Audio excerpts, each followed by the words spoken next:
Zdravím vás, priatelia.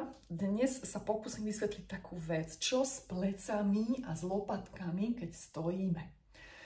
Najčastejšie mi prichádzajú ľudia, ktorí majú návyk robiť také odkladanie pliec dozadu, čo spôsobí, že lopatky ťahajú k sebe.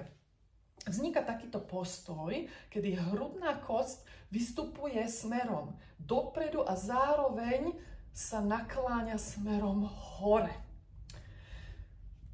Stojí to jednak námahu, to je jedna vec. A druhá vec je, že spôsobuje to prehnutie, zdvihnutie lordózy, tejto driekovej, ktorá začne siahať až niekde do pol chrbta.